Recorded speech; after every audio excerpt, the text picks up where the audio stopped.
Clear? Now we are going to do the kinds of noun. Note down this definition, and after that I am going to explain the kinds of pronoun.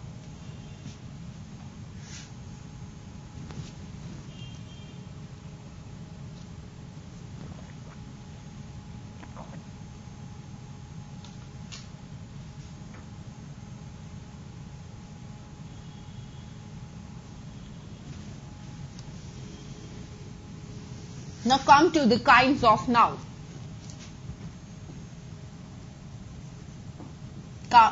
Kinds of pronoun. First one is personal pronoun. Second one is relative pronoun.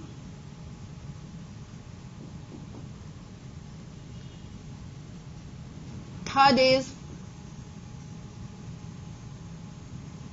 reflexive pronoun.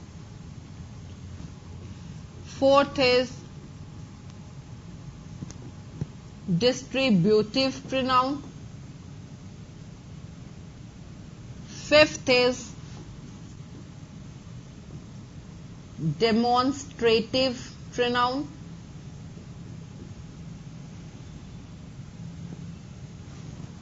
Sixth is interrogative pronoun.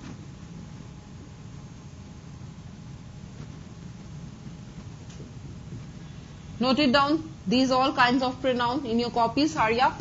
And after that I am giving you detail of that pronoun. And last one is your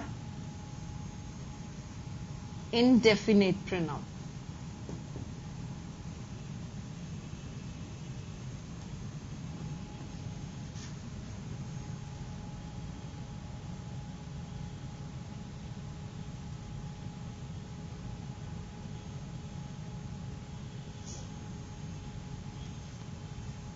Done? Wrote it? Okay. Now we are going to do first one, that is personal pronoun. Write down its definition. The pronoun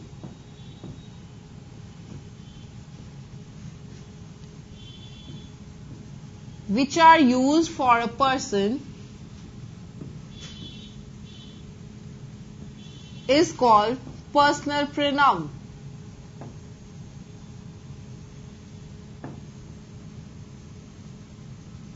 अब zone से pronounce persons के लिए use किए जाते हैं उन्हें हम बोलते हैं they are called personal pronoun. Clear?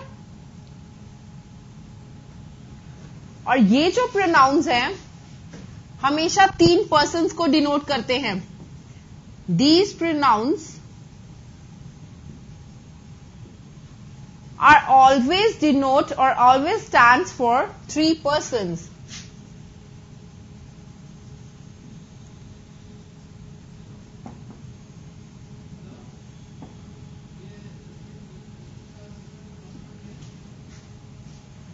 These pronouns are always stands for 3 persons. अब देखिए पर्सनल प्रोनाउन से नेम सजेस्ट हो रहा है कि ये किसी पर्सन को ही डिनोट करेंगे. ठीक है? पर्सन में क्या क्या हो सकता है बताइए. मैं, हम, हमारा, तुम, तुम्हारा, उनका, ये क्या है सारी चीजें किसको डिनोट कर रही हैं? एक पर्सन को डिनोट कर रही हैं. We are not talking about here about the place और thing. We are just talking about the person here. If you don't know how to say name to that person in a personal pronoun, you won't be speak correct English at that time. Clear? अब देखिए इधर first person, second person, third person किए ही होंगे आप सब लोगों ने. कुछ याद है क्या होते हैं first person, second person, third person? Tell me. अरे कुछ तो याद होगा, स्मॉल बिट, थोड़ा सा तो याद होगा आपको. नहीं या है? याद है. राइट. देखिए इधर first person,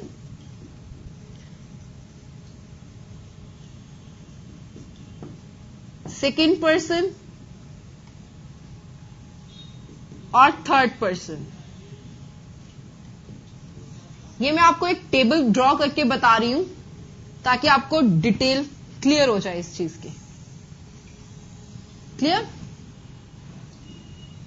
first person as a subject कहां क्या यूज होता है? First person as a object क्या यूज होता है? और first person as a possessive form कैसे यूज होता है? पोजेसिव फॉर्म हम लेटर ऑन सीखेंगे कैसे करते हैं। अभी आप सिर्फ सब्जेक्ट और ऑब्जेक्ट के ऊपर ध्यान दीजिएगा। क्यों? क्योंकि सब्जेक्ट और ऑब्जेक्ट आपको पता है सेंटेंस में कैसे लगाया जाता है। सेंटेंस किन चीजों से बनता है? सब्जेक्ट से, वर्ब से और ऑब्जेक्ट से। अब जब हम स्पीकिंग करते हैं, we know it very well कि हम अगर स्पीकिंग में कोई भी पर्सनल प्रोनाउन यूज कर रहे हैं as a form of subject, तो हमें उस प्रोनाउन को कैसे प्रोनाउंस करना है। क्लियर? क्या बोलना है। जैसे मैंने बोला मैं, मेरा, ठीक है, तो मैं कैसे बोलूंगी? मी, माई, आई। तो ये सारी चीजें क्या है? That is a personal pronoun. अगर आई, मी, माई आपको पता ही नहीं होगा, आप कहां पे पुट करेंगे वो? Clear? If you don't know then where you can put it out that, आप कहां पे पुट करेंगे? That is the thing. इसीलिए आपको ये टेबल करवाया जा रहा है कि आपको पता चल रहा है। अब फर्स्ट पर्सन में बताइए मुझे क्या क्या आता है।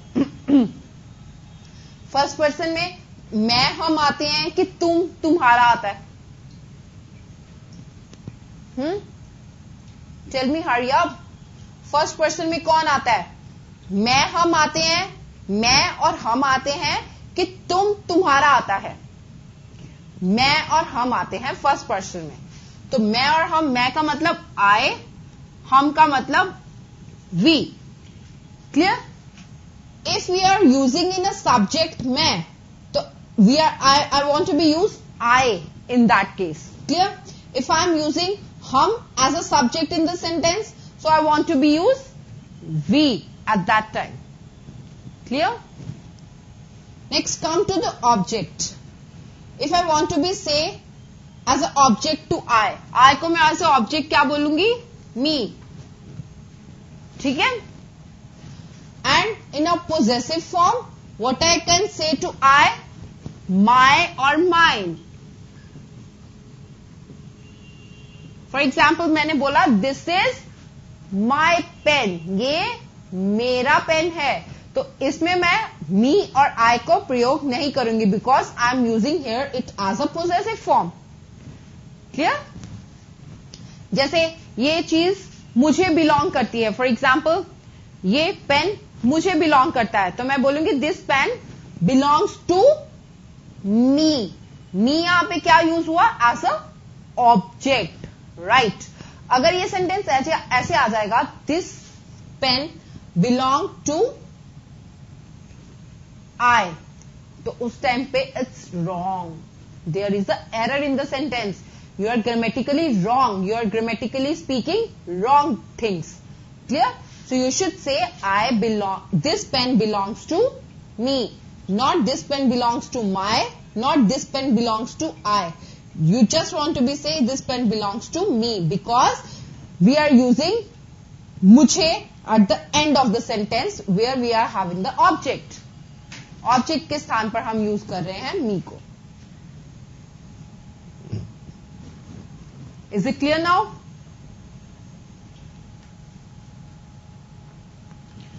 Now come to the next one. We मतलब हम. अब मुझे बताइए हम कहां पे यूज होगा? वी मतलब हम कहां पे यूज करेंगे? एज अ सब्जेक्ट हम वी ही यूज करेंगे. वी आर फैमिली, हम एक फैमिली हैं. क्लियर? हम ये बोलते हैं ना कि हम एक फैमिली हैं, तो हम क्या यूज हो रहा है? एज अ सब्जेक्ट यूज हो रहा है यहां पे. तो इसलिए मैंने बोला ये वी आर फैमिली. ये और आई एम हियर, मैं यहां पे हूं. तो ये क्या यूज कर रही हूं मैं? या एज अ सब्जेक्ट यूज कर रही हूं इन चीजों को. ठीक है? तो एज अ ऑब्जेक्ट का यूज होगा वी का, हम का अस. क्लियर? और पोजेसिव फॉर्म में भी you can be use it out our और आर्स. हमारा, ठीक है, हम ऐसे यूज करते हैं। This is our suitcases, this is our luggage, या दीज आर आर लगेज, ये सारे हमारे लगेज हैं। हमारे means our, possessive form. Clear हुआ? नेक्स्ट देखिए सेकंड पर्सन। अभी फर्स्ट पर्सन की है, उसमें आई और वी आता है बस। Next is your second person. Second person is what? Second person होता है तुम। तुम को हम डिनोट करते हैं यू के साथ। क्लियर? वी आर डिनोटिंग तुम एज अ यू। और ऑब्जेक्ट में यू का यू ही रहता है और पोजेसिव फॉर्म में योर और योर्स हो जाता है। क्लियर? नेक्स्ट आता है थर्ड पर्सन। सेकंड पर्सन में एक ही आता है you. Next come your third person. Third person में क्या आता है? He, she, it, they. So he, she, it, they, ये चार क्या है? These are all your third person. Clear? So he मतलब वह, मतलब कोई लड़का, मेल जेंडर, तो उसे हम ही बोलते हैं। ही एज अ ऑब्जेक्ट में क्या यूज होगा? एज अ ऑब्जेक्ट यूज होगा हिम। ठीक है? और as a possessive form you are using, you have to use this his. Is it clear? Now come to next she. She मतलब किसी girl को डिनोट करते हैं, फीमेल जेंडर। तो शी का ऑब्जेक्ट केस में हम कैसे यूज करेंगे? We are using her. और पोजेसिव फॉर्म में hers. Very good example of that is this is that, for example if we are going to some very good hotels, at that time washrooms होते हैं, toilets. Toilets के ऊपर क्या लिखा होता है? या तो ही या शी लिखा होता है, या फिर लिखा होता है हिज और हर। अगर हमें ये चीजें नहीं पता होगा तो हम गलत में चले जाएंगे। क्लियर? सो हिज होता है फॉर द मेल मेंबर्स और her is for the female members. That is why on the washrooms they are written a mark over there, his, then the washroom is that, then her washroom is that. So it's understood his for the boys and her for the girls here. Clear? Now come to the next one. It. It किसी भी वस्तु के साथ बताने के लिए use किया जाता है। ठीक है? It's very beautiful pen. ये बहुत ब्यूटीफुल पेन है। ठीक है? तो it's as a हम यूज करेंगे with the things.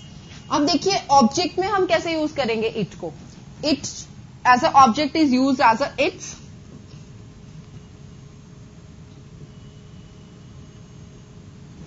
In object you are using it, but in a possessive form you have to use its. Now come to last one, they. They is used as a, in object case them, and in possessive form their or theirs.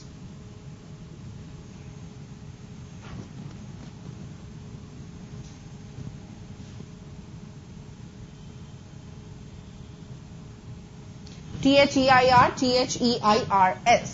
और persons के साथ हमेशा students ध्यान में रखना, ये वाला there लगता है, और ये वाला जो देयर है, this there is always come with the places, and this there THEIR is always come with the persons.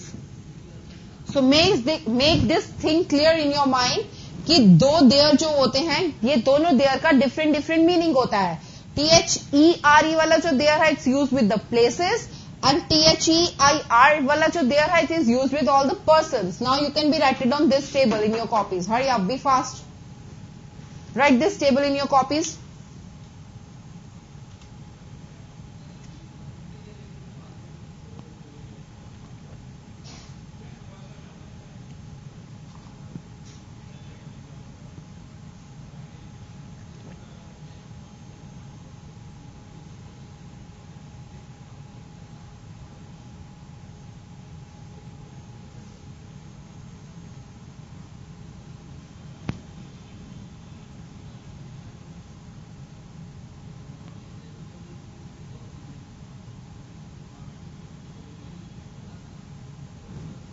लिख लिया आप लोगों ने?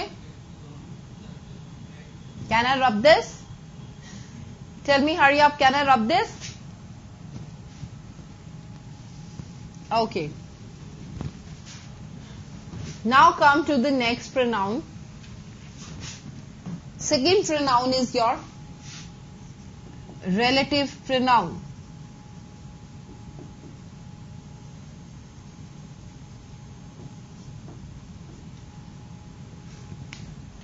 Write down its definition. These pronouns relate to the noun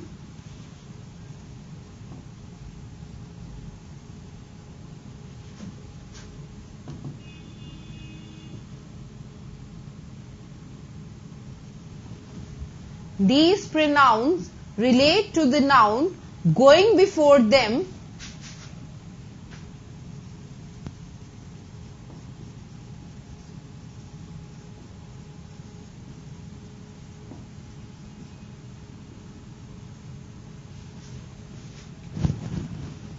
and joins the statement.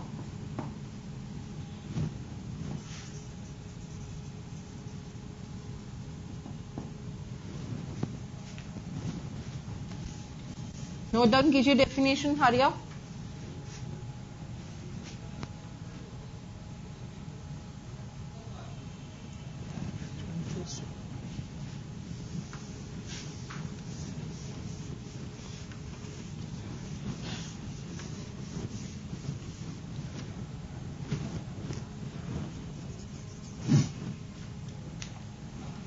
Next is your relative pronoun. Its definition is that these pronouns relate to the noun going before them and joins the to statement. अब relative क्या pronoun? relative कौन होते हैं बताइए? relatives are हमारे सगे संबंधी जो दो घरों को जोड़ते हैं आपस में. क्लियर? ऐसे ही ये जो pronoun है ये भी क्या करेंगे? दो sentences या दो statements को आपस में join करेंगे और ये noun के पहले लगाए जाएंगे. Clear? So at that time it's come in the relative pronoun. For example, इसमें कौन कौन सी examples आएंगी? Who, but, that, ये कुछ examples आएंगी इसमें. Who, but, that, which, etc.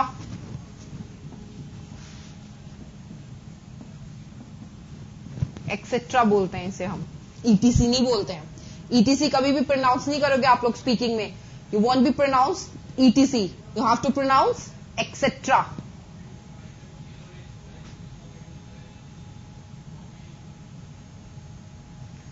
Clear?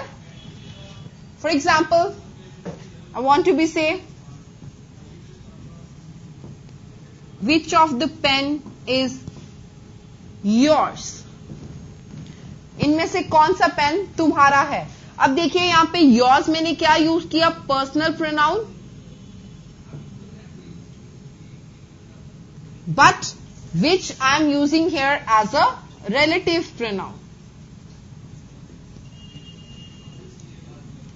Right it down this in your copies.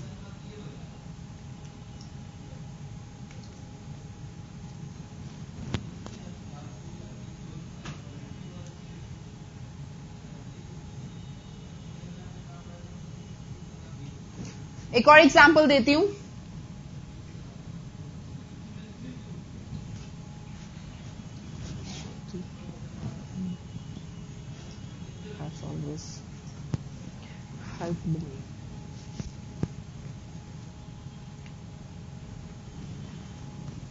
She is Jyoti who has always helped me. अब देखिए ये ज्योति है जो मेरी हमेशा सहायता करती है या जिसने मेरी हमेशा सहायता की. तो यहां पे हु क्या यूज हो रहा है? As a relative pronoun, because ये रिलेशन बता रहा है दो सेंटेंसेस में. Clear? Who is making a relation between two sentences and going before them. Noun going before them, noun उनसे पहले आ रहा है. जैसे ज्योति, is a noun. It's come before this. ठीक है? तो that is called and joins two sentences. So that is called what? That is called your relative pronoun. I think 2 examples are sufficient for you. Is it clear now? अब who को हम जब sentence के बीच में use करेंगे, it's always come with the relative pronoun. Write it down this, hurry up.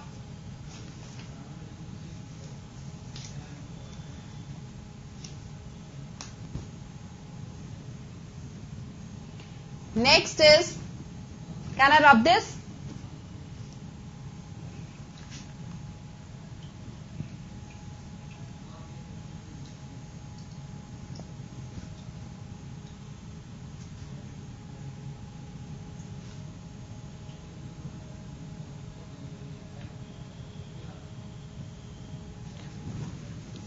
Next pronoun is relative pronoun.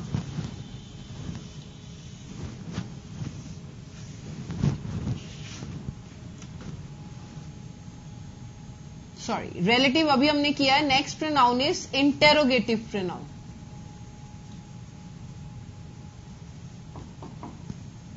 Interrogative pronoun जब आपने tenses किए होंगे अपने स्मॉल 10th 12th में, तो उस टाइम पे आपको इंटेरोगेटिव बताया गया होगा. इंटेरोगेटिव सेंटेंसेस कौन से होते हैं? वो वाले होते हैं which is use to ask question, जो क्वेश्चंस पूछने के लिए लिखे जाते हैं या बोले जाते हैं. Clear?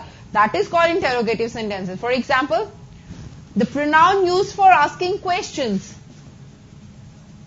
The pronoun used for asking questions is called interrogative pronoun. I'm writing down the short form. Interrogative pronoun. These pronouns used for asking questions are called interrogative pronoun. For example, example लिखिए, आपकी seat कौन सी है? Which is your seat? तो ये क्या है? Question. I use this sentence as a question, so this is called interrogative pronoun here. So which is called interrogative pronoun. आप क्या सोचते हैं इस मैटर के बारे में? What do you think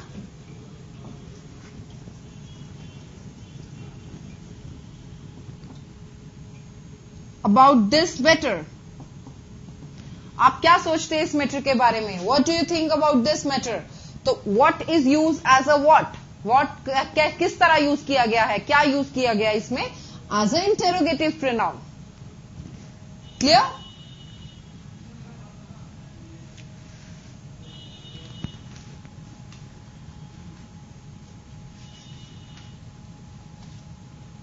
Now come to next pronoun. Is it clear? Can I rub this? Note कीजिए जल्दी, hurry up. Note it down.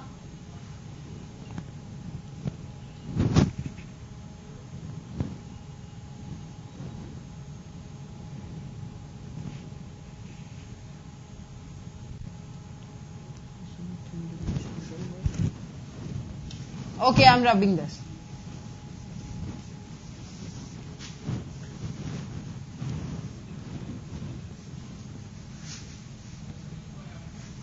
Next pronoun is that, fourth one,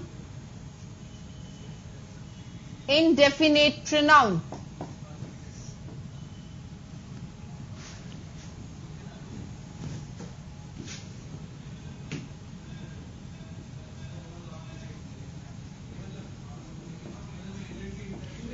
Next pronoun is that your indefinite pronoun.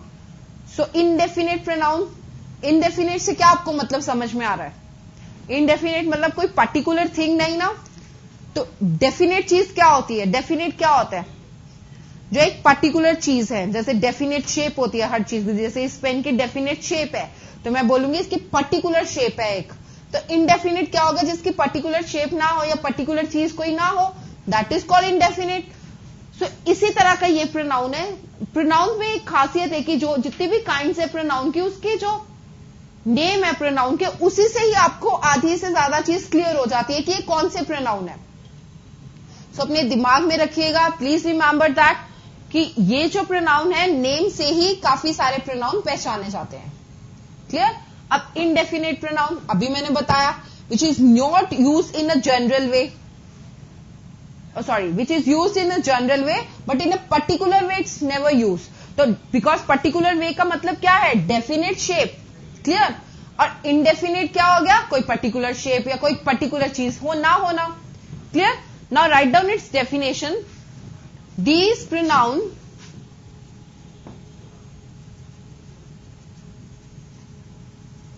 refer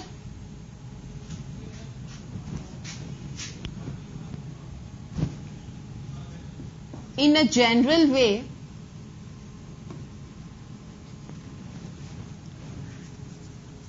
but not in a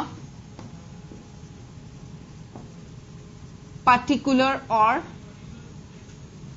definite way. Write down its definition.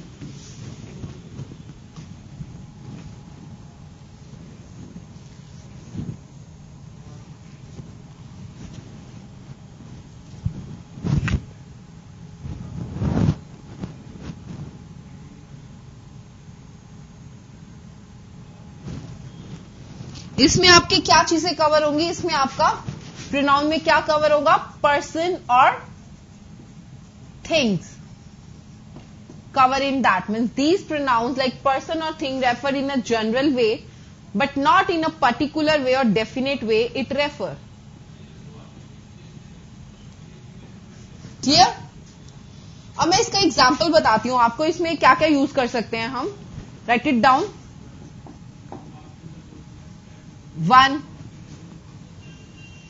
everyone, everybody, someone, somebody. So like this, etc. You have to use these as a indefinite pronoun here. None, कोई भी नहीं, all, सब, some, कुछ। तो ये क्या है? Indefinite वे में बता रहे हैं ना, डेफिनेट वे में हम किसी को नहीं बता रहे हैं। एवरीबडी, एवरीवन का मतलब प्रत्येक जना, एवरीबडी भी प्रत्येक जना। समवन मतलब आप में से कोई एक, समबडी मीन्स कोई कुछ में से एक जना। क्लियर? तो ऐसे ही नन का मतलब कुछ नहीं, ऑल का मतलब सब, सब का मतलब भी कुछ। तो ऐसे few of the boys secured good marks. Example is the few of the boys secured good marks, मतलब कुछ लड़कों ने अच्छे मार्क्स पाए, स्कोर किए। ठीक है? तो फ्यू क्या हो गया? कुछ। तो क्या मैं इसमें डेफिनेट तरीके से बता रही हूं, इसको स्पीकिंग कर रही हूं इसकी डेफिनेट वे में? No, I am speaking in a indefinite way. I am not particularly saying to anyone, in a general way I am saying to anyone. For example, few of the boys secured good marks. Is it clear now? Write it down in your copies, hurry up. जैसे मैंने बोला everybody, आप सब मेरे साथ चलने चाहिए। Everybody should go with me.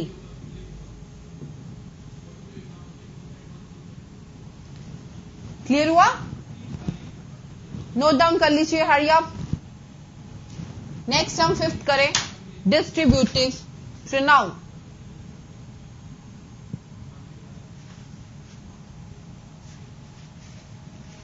Next we are going to do the distributive pronoun.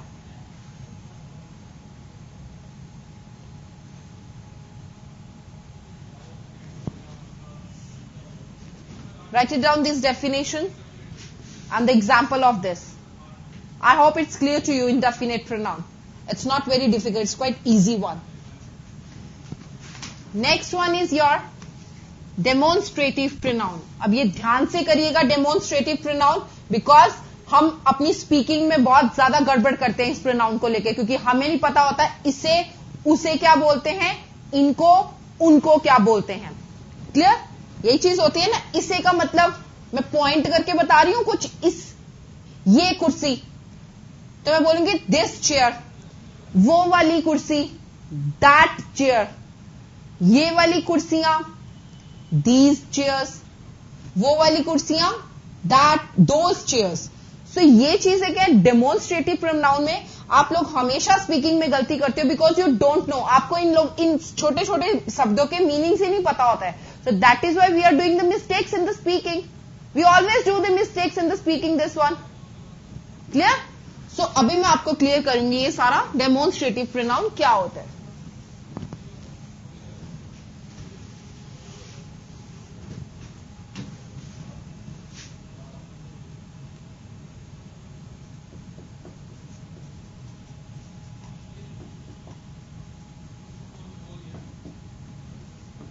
Demonstrative pronoun. Write down its definition. These pronouns refers to person or thing at a one time.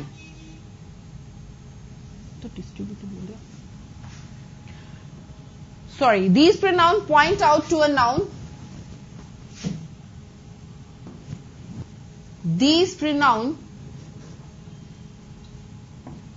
point out to a noun in which it refers to. मतलब point out करके ये noun के बारे में बताया जाएगा। देखिए इधर these pronoun point out to a noun in which it refers. For example इसमें हमारे पास 4 तरह के नाउन्स आते हैं जो मैंने अभी आपको बताए। Example of this noun is that, this, that, these, those. Clear? This का मतलब होता है ये, दैट का मतलब वो, दीज का मतलब ये काफी सारे, दोज का मतलब वे। ठीक है? तो दिस और that is always come in the singular form and these and those is always come with the plural form. Clear? Example दे रही हूं, मैंने बोला ये मेरी कुर्सी है, this is my chair. That से मैंने क्या बोलूंगी, वो वाली मेरी कुर्सी है, दैट इज माई चेयर। अब देखिए ये स्पीकिंग में कैसे यूज होता है। फॉर एग्जाम्पल आप क्लास में बैठे हैं, कहीं भी जा रहे हैं, कहीं भी वेटिंग हॉल में सीट्स खाली वेकेंट पड़ी हुई हैं, आपको बैठना है, या आप बैठे हो, आपके साथ में मम्मा बैठी हुई हैं और वो थोड़ी टाइम के लिए बाहर गई हैं। तो कोई अगर सामने वाला बंदा आपसे आता है और कहता है कि मे आई सिट हियर, तो आप लोग क्या बोले हो, no this is my chair, this is my mother's chair. Clear? Someone is sitting over that, तो आप लोग बोलेगे दैट इज माई चेयर, वो मेरी कुर्सी है, ये वाली मेरी कुर्सी है, दिस इज माई चेयर, बोलेंगे ना ऐसे। तो इस क्यों लगा, क्योंकि ये सिंगुलर है, एक की बात हो रही है। अब मैं यहां पे अगर ज्यादा की बात करूं तो मैं बोलूंगी कैसे, मैंने बोला कि जैसे तुम लोग फालतू के एक्सक्यूजेस देते हो ना, छुट्टी कर ली, मैम मेरी तबीयत नहीं ठीक थी, I am not feeling well, I went to some party at yesterday's night, I went to some marriage party. तो आप लोग क्या दे रहे हो, ये लेम एक्सक्यूजेस देते हो। तो एक्सक्यूजेस क्या है, कितने सारे एक्सक्यूजेस। ठीक है, तो मैं बोलूंगी दीज आर लेम एक्सक्यूजेस। जो भी आप एक्सक्यूजेस दे रहे हो, दीज आर लेम एक्सक्यूजेस, ऐसे बोलूंगी ना मैं। तो मतलब जितने भी आप एक्सक्यूजेस दे रहे हो सारे लेम है, मतलब बेकार के एक्सक्यूजेस दे रहे हो आप मुझे। तो at that time I am going to say these are lame excuses, मतलब ये सारे लेम एक्सक्यूजेस है, इसलिए हमने आर लगाया, plural.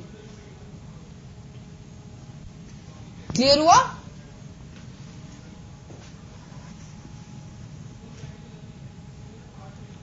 Next one is your, write it down. Is this thing clear to you? एक और एग्जाम्पल लिख लीजिए दोस्त से, those are mine pens, those are mine pens. Clear है? नोट डाउन कीजिए कॉपी में, hurry up.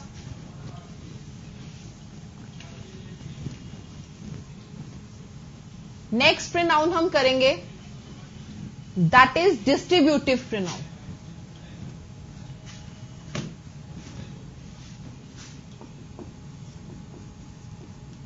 Distributive pronoun. Distributive pronoun कौन से होते हैं? These pronoun refer to a person और a thing at a one time. These pronoun refers to a person or thing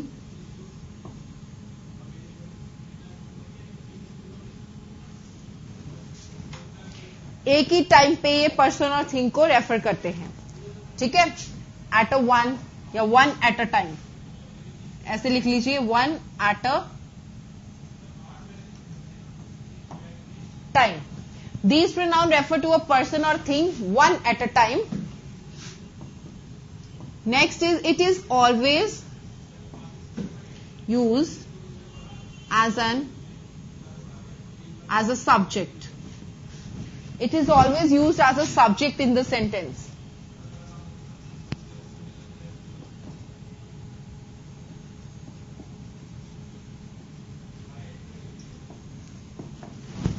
clear हुआ आपको?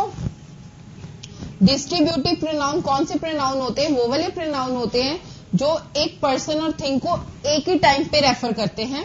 ठीक है, it is always used as a subject in the sentence, और ये sentence में as a subject आते हैं, मतलब सबसे स्टार्टिंग में लगेंगे. For example,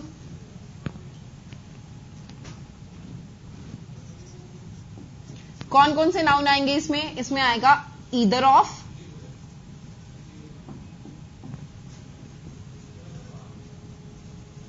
neither of, each of, every. Note कीजिए जल्दी से कॉपीज में. either of, neither of, each of, every. either of का मतलब क्या होता है? इनमें से कोई एक.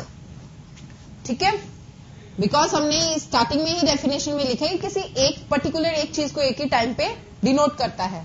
मैंने बोला either of, मतलब कोई, इनमें से कोई एक. काफी सारी प्लान्स हैं तुम्हारे पास, इनमें से कोई एक. नीदर ऑफ द प्लान, जैसे इनमें से कोई भी प्लान मैं अडॉप्ट नहीं करना चाहती तो मैं बोलूंगी neither of the plan is to be adopted by me. Each of और एवरी मीन्स प्रत्येक, सेम. ठीक है, ईच ऑफ और एवरी का मतलब होता है प्रत्येक. जैसे मैंने बोला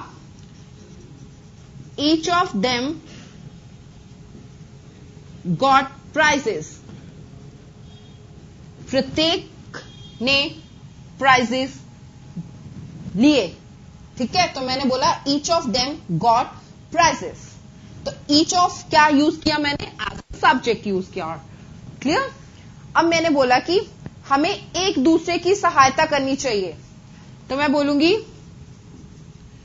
we must help each other. ठीक है, ईच अदर आ गया इसमें.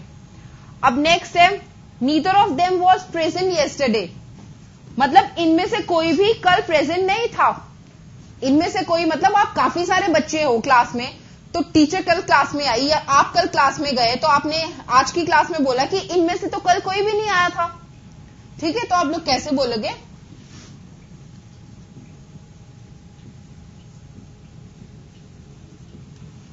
नीदर ऑफ देम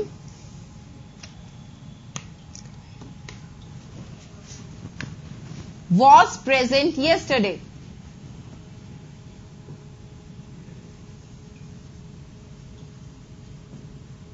इनमें से कोई भी कल प्रस्तुत नहीं था.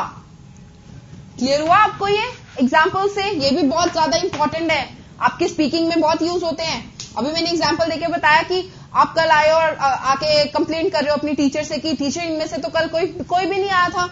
Neither of them was present yesterday, तो आप ऐसे बोल सकते हो. क्लियर? ठीक है, I was only present yesterday, मैं अकेला कल प्रेजेंट था, but neither of them was present, इनमें से कोई भी प्रेजेंट नहीं था. और मैंने बोला कि हमें एक दूसरे की सहायता करनी चाहिए, we must help each other. ठीक है, each of them got prizes, इन सबने प्राइजेस जीते.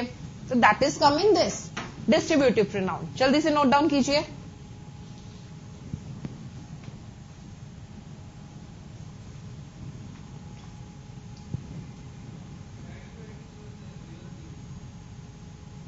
Hurry up, be fast.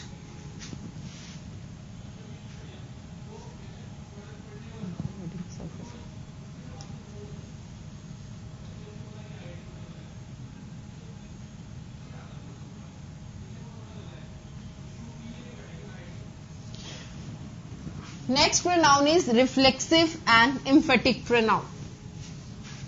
And your last pronoun,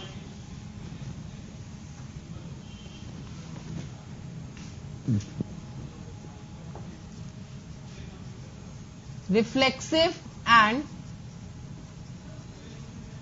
emphatic pronoun. ये मैं इसलिए साथ साथ में करवा रही हूं बिकॉज ये दोनों एक दूसरे को रिलेट करते हैं, दोनों प्रोनाउन, रिफ्लेक्सिव भी एम्फेटिक प्रोनाउन भी. क्लियर? सबसे पहले हम करेंगे रिफ्लेक्सिव की definition. Reflexive pronoun are formed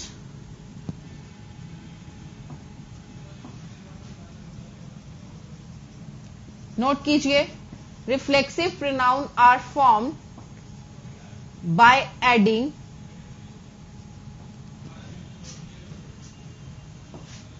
self or selves form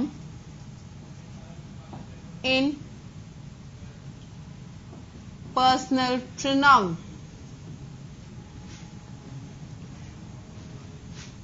And when an action done by the subject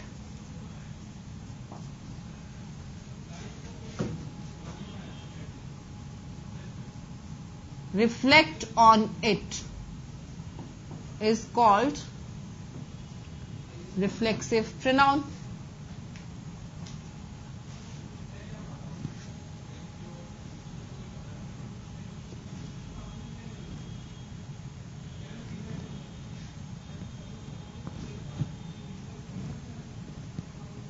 अब देखिए रिफ्लेक्सिव प्रोनाउन क्या होते हैं. रिफ्लेक्सिव का रिफ्लेक्टन का मतलब क्या होता है? कोई चीज रिफ्लेक्ट, जैसे लाइट रिफ्लेक्ट होती है रूम में. Clear?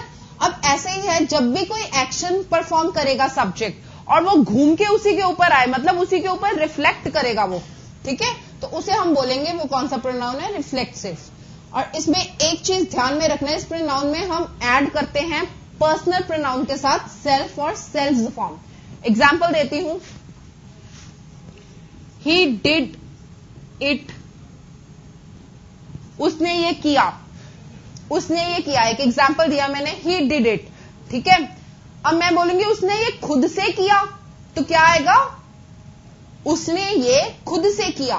He did it himself.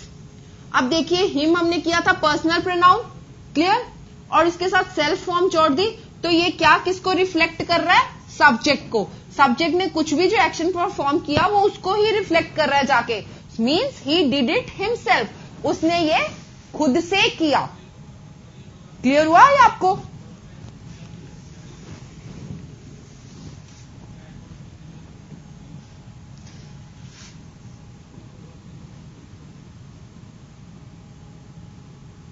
जैसे आई डिड दिस वर्क, मैंने ये काम किया.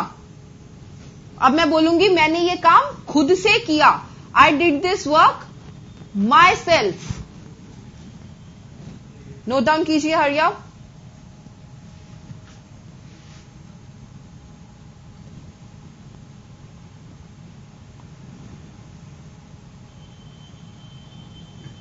I did this work my self. ये भी रिफ्लेक्ट हो रहा है. देखिए सब्जेक्ट ने कुछ भी एक्शन अगर परफॉर्म किया वो रिफ्लेक्ट होके उसी के ऊपर आएगा. That is called your reflexive pronoun. अब एम्फेटिक प्रोनाउन की डेफिनेशन लिखिए.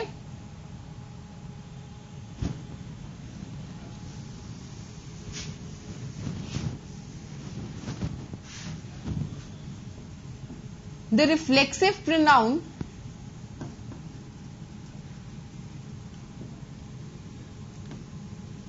that lay emphasis is called emphatic pronoun.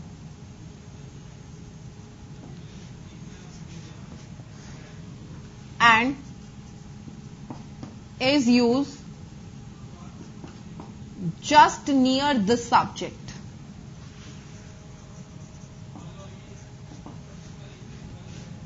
पहले डेफिनेशन नोट कीजिए, फिर मैं आपको एक बताती हूं. इसी एग्जाम्पल को लेंगे हम रिफ्लेक्सिव प्रोनाउन वाले. ये रिफ्लेक्सिव प्रोनाउन था ना आपका.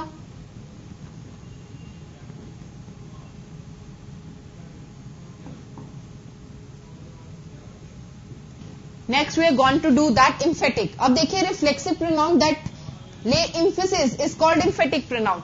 रिफ्लेक्सिव प्रोनाउन के ऊपर जब एम्फेसिस, मतलब एम्फेसिस का क्या मतलब होता है? एम्फेसिस मींस जोर डाल के बोला जाएगा. क्लियर? जब रिफ्लेक्सिव प्रोनाउन के ऊपर जोर डाल के बोला जाएगा और वो जो रिफ्लेक्सिव प्रोनाउन है just near the subject use होगा. अब सब्जेक्ट यहां पे ये है आपका और इसके बिल्कुल पास में यहां पे कहीं यूज होगा, तो at that time it's called emphatic pronoun. Clear? For example, इसी एग्जाम्पल को मैं ऐसे लिख दूं, ही के साथ में ये लगा दूं बिल्कुल just near the subject. I am putting out emphatic pronoun here. He himself did it. उसने ये खुद से किया, तो ही हिमसेल्फ डिड इट. अब दोनों सेंटेंसेस को बोल के देखिए. He did it himself, he himself did it. किसके ऊपर ज्यादा एम्फेसिस आ रही है? सॉरी, किसके ऊपर ज्यादा एम्फेसिस डाल के बोला जा रहा है? हिमसेल्फ के ऊपर, है ना, इस वाले सेंटेंस के ऊपर, rather this sentence. So this sentence is called emphatic sentence. जोर डाल के बोला जा रहा है. This is called emphatic pronoun. He did it himself, he himself did it. Clear? Note down कर लीजिए ये.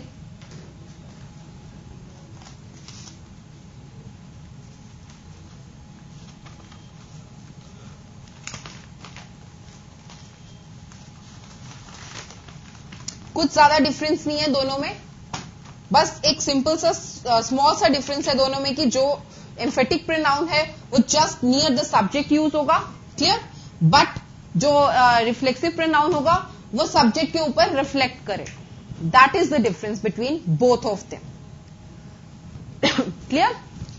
He himself did it, he did it himself. Now I hope कि आपको सारा लेक्चर क्लियर हो गया होगा. If there is any doubt, then you can ask it out from me. Clear? I hope that you can understand each and every lesson very well in future as well. Clear? Okay. Bye-bye. Thank you.